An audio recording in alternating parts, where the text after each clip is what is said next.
전도서 4장 6절부터 10절 말씀까지입니다. 6절 말씀을 보시면요. 두 손에 가득하고 수고하며 바람을 잡는 것보다 한 손에만 가득하고 평온함이 더 나으니라. 자, 원문은 이렇습니다. 손바닥 한쪽만 가득할지라도 평온한 것이 양 손바닥에 가득하고서도 힘들여 노동하면서 바람을 따라가는 것보다 행복하도다. 자, 오늘 이 행복이라는 단어가 참 많이 나와요. 원문에 보면 이 행복이라는 단어를 토부라고 하거든요. 이게 이제 좋다라는 뜻입니다.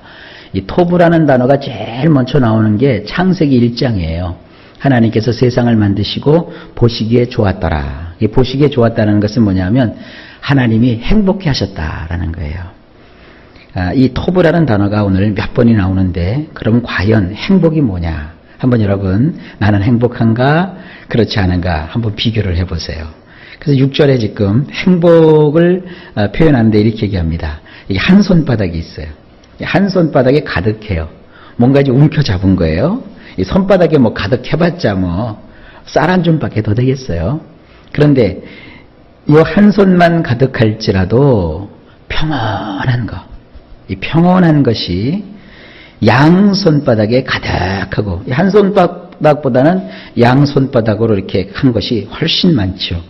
그게 그거지만 그러나 양 손바닥에 가득하고서도 어떻게 해요? 힘들여 노동하면서 바람을 따라가는 것보다는 행복하다. 그러니까 여기서 진짜 행복의 조건이 뭡니까? 평온한 거예요. 평탄한 거예요. 이렇게 저 아래 지방 사투리에 의하면 성가신 일이 없고 그렇게 막 그 안달복달한 일이 없이 그렇게 평탄한 거 있잖아요. 그게 뭐냐면 행복이에요.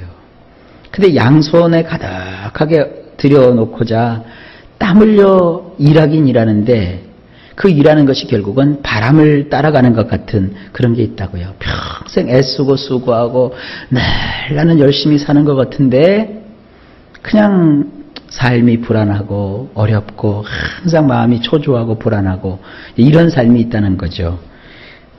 7절입니다. 내가 또다시 해 아래에서 헛된 것을 보았도다. 원문이 이렇습니다. 나는 돌아서서 태양 아래에서 해벨한 것을 살펴보았도다. 자, 이제 6절에서 이제 끝났어요. 사람이 그 평탄한 것이 사실 행복이건만 사람은 그 양손에 그 뭘 얻고자 애쓰고 힘쓴단 말이에요. 그렇다고 해서 그가 의미를 갖느냐? 헛되다고요. 고생을 뼈 빠지게 해봤자 결국 남는 것이 아무것도 없어요. 이제 그 얘기는 이제 끝나고 난 다음에 이 코엘레트 전도자가 방향을 또 바꾼 거예요. 나는 이제 방향을 이렇게 바꿔서 이쪽 면을 또 이제 보는 겁니다. 이쪽을 이제 살펴봤죠? 이제 이쪽을 보면서 태양 아래에서 해벨한 것을 살펴보았다. 해벨이라는 말이 헛되다, 무익하다, 가치가 없다. 이런 거죠. 또 이제 무익한 것을 그가 또 봤대요. 그 다음에 8절을 봅니다. 도대체 뭘 봤는가? 어떤 사람은 아들도 있고 아들도 없고 형제도 없이 홀로 있으나 그의 모든 수고에는 끝이 없도다. 또 비록 그의 눈은 부요를 족하게 여기지 아니하면서 이르기를 내가 누구를 위하여는 이같이 수고하고 나를 위하여는 행복을 누리지 못하게 하는가 하여도 이것도 헛되어 불행한 노고로다. 원문은 이렇습니다. 어떤 한 사람이 있는데 이세가 없도다. 아들도 또한 형제도 없으니 그에게는 아무도 없도다. 그의 모든 노동에는 끝이 없도다. 그의 두 눈은 부요하면서도 만족하지 못하는도다. 내가 누구를 위하여 노동을 하는 것이더냐? 나의 내패시는 어째서 행복이 결핍되어 있어야 하느냐는 말이다. 이것 또한 해벨이니 그것은 가련한 노릇이로다. 자, 사람들 그렇게 얘기하죠. 무자식이 상팔자야. 뭐가 상팔자예요? 여기 보세요. 어떤 사람이 있는데 이세가 없어요. 자식이 없어요. 무자식이 상팔자인지 아닌지 한번 보시라고요. 성경이. 이세가 없도다. 아들도 또한 형제도 없으니 그에게는 아무도 없도다. 재산이 있어도 물려줄 아들도 없고 또 아들이 없으면 자기와 혈육을 나눈 형제라도 있어야 되는데 아들도 없고 형제도 없어요.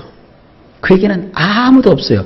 그러면 좀 행복하고 편안할 것 같죠? 근데 그게 아니에요. 그는 노동을 또 해요. 일을 해요. 그런데 그의 모든 노동에는 끝이 없어요. 끝이 없어요. 그의 두 눈은 실상은 그 사람이 부자예요. 돈도 많은데 만족지를 못해요. 그러니까 계속 또 벌고 또 벌고 또 벌면서도 그 속에서 뭐라고 얘기를 하느냐. 내가 누구를 위해서 노동을 하는 거냐. 우리야 이제 돈이 좀 많았으면 좋겠죠. 많으면. 첫째 자식도 주고 둘째 자식도 주고 셋째도 나눠주고 넷째도 나눠주고 다섯째도 나눠주고 막 다 나눠주고 또 주변 친척들에게도 좀 나눠주고 막 이제 그런 재미로 돈이라도 모으는데 이 사람은 아무도 없어요. 그런데도 그렇게 뭘 하려고 이렇게 벌어들이고 모아들이는지. 그러면서도 속은 또 뭐라고 하냐면 내가 누구를 위해서 이 노동을 하는 것이냐. 나의 내패시는 어째서 행복이 결핍되어 있어야 하느냐는 말이다. 혼자 늘 쓸쓸한 거예요. 내패시라는 것은 나의 육체, 몸도 지치고 내패시라는 것은 나의 마음, 내 마음도 적적하고 내패시라는 것은 또 내 영혼, 내 영혼도 늘 갈급해요. 그러면서 마음속에 행복이 없는 거예요. 이런 사람이 있다는 거예요. 그러니까 이걸 보니까 이 코엘레트가 야, 이것 또한 헤벨이다. 이것 또한 헛되다는 거예요. 그것은 가련한 노릇이로다. 이 노릇이라고 제가 번역을 했는데 몸짓. 또 우리식으로 얘기하면 참 기구한 팔자다. 그것도. 사람이 그렇잖아요. 뭐 이렇게 벌면 나중에 그 재물을 내가 가지고 가는 거 아니잖아요. 사람이 죽으면서 여러분 10원이라도 가져가는 줄 아십니까? 하나도 못 가져가요. 그런데 우리는 뭔가 있으면 그래도 자식이라도 있으면 내가 이렇게 땀 흘려 벌어놓으면 내 자식 때는 좀 편안하게 지겠지. 그런 낙이라도 있잖아요. 근데 여기 오늘 이 코엘레트가 본 사람은요. 그런 낙도 없는데도 그렇게 애쓰고 힘쓰고 구두쇠처럼 살고 막 아낀단 말이에요. 보니까 그것은 헤벨이고 참 딱하고 가련한 노릇이고 참 이거 어쩔 줄을 모르겠다. 지금 그러는 겁니다. 이런 인생이 있고요. 또 지금도 우리 주변에 이렇게 사는 사람들이 있어요. 자, 9절. 두 사람이 한 사람보다 나으면 그들이 수고함으로 좋은 상을 얻을 것임이라. 자, 인생의 이제 지혜를 여기서 알려줘요. 혼자보다야 두 사람이 훨씬 행복한 것이니 그래야 그들이 힘써 노동하는 것으로 말미암아 행복을 몫으로 챙길 수 있느니라. 행복은요, 혼자서는 행복하지 않아요. 행복은요, 성경은 말합니다. 한 사람보다는 두 사람이 훨씬 행복한 거래요. 왜냐? 그렇게 두 사람이 있어야 그들이 힘써서 노동하는 것으로 말미암아 행복을 몫으로 챙길 수 있대요. 사람은 자기 몫에 행복이 있거든요.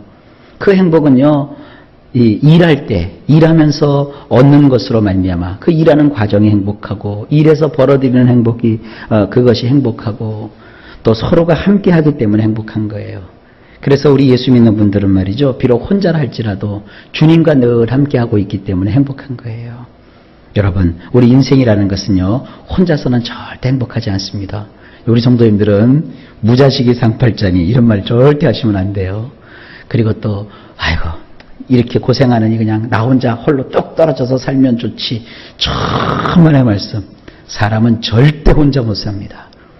현대인들 그렇게 뭐 핵가족 자기들끼리만 산다고 해서 지금 현대인들이 편해내요? 행복해요?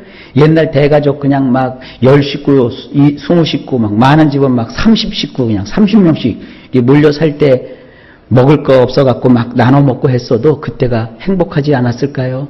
지금은 다 각자 자기들 공간에만 사는데 행복합니까? 혼자 있어도 괴롭고 혼자 살면서도 잠을 못 자고 뭐 자기가 거느릴 가족도 별로 없으면서 늘 고민하고 이게 현대인들이에요.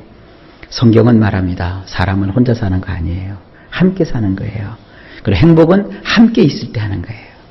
그리고 땀 흘려 수고하고 애씀으로 우리가 무엇을 벌어들였을 때 거기서 그걸 나누는 그것에서 행복이 있는 거예요. 성경은 이렇게 행복을 정의하고 있습니다. 자, 마지막으로 10절을 보실까요? 혹시 그들이 넘어지면 하나가 그 동물을 붙들어 일으키려니와 홀로 있어 넘어지고 붙들어 일으킬 자가 없는 자에게는 화가 있으리라. 원문은 조금 다르게 되어 있어요. 한번 보세요. 가령, 예를 드는 거죠. 가령 그들이 넘어졌을 경우 다른 한 사람이 그 동료를 일으켜 세워주느니라. 불쌍하도다. 한쪽이 넘어졌는데 그를 일으켜 세워주는 두 번째 사람이 없다는 것은, 그러니까 최소한 사람은요 2명은 같이 살아야 돼요. 그러니까 신앙생활을 할 때도 혼자 신앙생활, 나 홀로 신앙 그런 거 없어요. 함께 신앙생활도 함께, 또 세상살이도 함께. 목사님, 나는요 사람을 옆에 두는 게 싫어요. 그러지 마세요. 여러분은 그 사람이 싫을지 모르지만 그 사람은 여러분을 필요로 하고 있는 거예요. 절대 혼자 아닙니다. 아셨죠? 서로 가까이 하세요. 제일 바보 같은 사람이 뭐냐면 가족끼리 끊고 사는 거예요. 그렇게 하지 마세요. 가족보다 더 가까운 게 어디 있어요. 또 얘 친구를 또 한번 찾아보세요. 그렇다고 신앙도 없고 나를 그냥 막 이상한 데를 끌어간 그런 친구 말고 정말 신실한 친구. 친구가 없어서 외로우면 기도하세요. 하나님, 나에게 정말 신실하고 성실한 친구를 붙여주세요. 여러분, 인간은 혼자로서는 행복하지 않습니다. 최소한 2명은 있어야 돼요. 아셨겠죠? 그러니까 여러분, 행복이 뭔지 오늘 하나님께서 알려주셨습니다. 우리는 무엇까지껏 사람이 없어도 주님 또 나의 친구가 되시니까 주님 벗삼아서 행복한 사람 되실 수 있기를 주의 이름으로 축복합니다. 자, 오늘도 하루가 시작되었습니다. 일마다 때마다 주께서 여러분들에게 범사에 평강 주시기를 간절히 예수님의 이름으로 축복합니다.